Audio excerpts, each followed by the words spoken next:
All right, welcome to The Explainer. We're all about breaking down big topics, and today we are tackling a massive one. We're diving into one of the most influential texts in all of human history, the Old Testament. So, what is the Old Testament really? Well, you can think of it as this epic, sprawling story. At its very core, it's all about the relationship between God and the people of Israel. It really tracks their entire journey, their history, their laws, and how they came to understand the divine. Okay, so here's how we're going to tackle this. We're basically going to follow this incredible story chronologically, right from the very beginning. Each of these points is like a major chapter in this grand narrative that has literally shaped thousands of years of history. All right, first things first. It's so important to get this. The Old Testament isn't just one single book. Not at all. It's more like a library, a whole collection of writings. And it's a foundational text for several major world religions. You'll also hear it called the Hebrew Bible or the Tanakh. So where does this whole story start? Well, it kicks off right at the dawn of time, and it begins with three huge world-defining events: the creation of everything, a moment of really deep conflict, and then a massive cataclysmic flood. Yeah, so the opening act really plays out in three key stages. First, you have this perfect world being created. But then, conflict enters the picture with Adam and Eve's disobedience. This is what's famously known as the fall. And the consequence is immediate and just huge.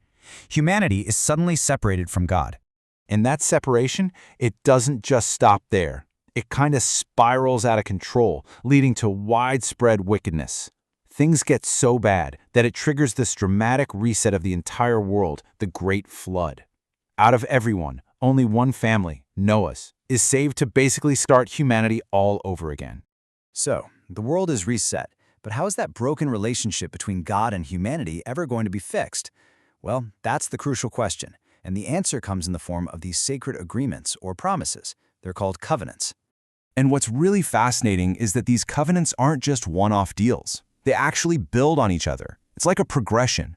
It starts with a really broad, universal promise to Noah. Then it gets more focused, narrowing in on a promise to Abraham about creating a great nation. And finally, it gets super specific and becomes this formal, legal agreement with the entire nation of Israel delivered through Moses. And speaking of Moses, this is where we get the law. And it's really interesting because it comes in two layers. On one hand, you've got the 10 Commandments, right? Everyone knows those. They're the core moral principles. But then underneath that, there's this much larger, incredibly detailed code of 613 laws. And these governed, every single aspect of life for the community, from society to religion. Okay, so now they have the laws, they have the covenants. The next logical step, they form an actual physical kingdom. And this kingdom becomes the central stage, you know? It's where their promise, their faithfulness to this whole agreement with God is really going to be put to the test. And they do. They establish this kingdom, and it's led by their first three great kings, Saul, David, and then Solomon.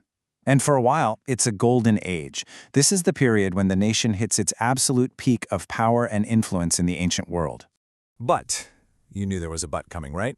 The story makes it clear that the people and their kings, well, they often stray from their side of the bargain. Their disobedience, their internal fighting, it all leads to a truly catastrophic split. The nation literally fractures in two. You get two separate kingdoms. And eventually, neither of them can hold on. Over time, both are conquered by invading empires. First, the northern kingdom, Israel, gets wiped out by the Assyrians, and then later, the southern kingdom, Judah, is conquered by the Babylonians, and its people are dragged off into exile. And this period of just immense hardship and loss, it's known as the Babylonian exile. And it's really the dramatic climax of the nation's story of disobedience. This is rock bottom. It's a moment of absolute crisis for them. But even in this darkest of moments, something incredible happens. New voices start to emerge, trying to make sense of it all. These are figures we know as the prophets. Think of guys like Isaiah, Jeremiah, and Ezekiel. And they have some absolutely crucial messages for the people who are stuck in exile. And their message was kind of two-sided. On one hand, it was a harsh warning. They basically said, look, this exile is the direct consequence of your actions. But on the other hand, they also delivered this incredibly powerful message of hope. They promised that one day there would be restoration, and that eventually a Redeemer figure, a Messiah, would come. Okay, So we've been on this epic journey, right? From creation to covenant to kingdom to exile.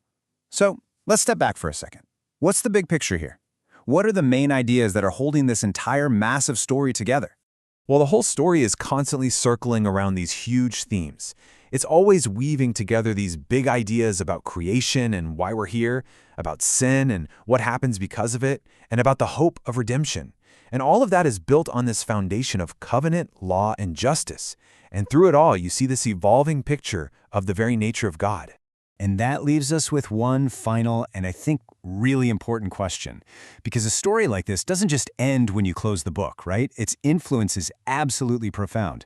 So the question for us is, how do these ancient stories, these tales of sacred promises, of human failure, and of incredible hope, how do they still continue to shape the world that you and I live in today?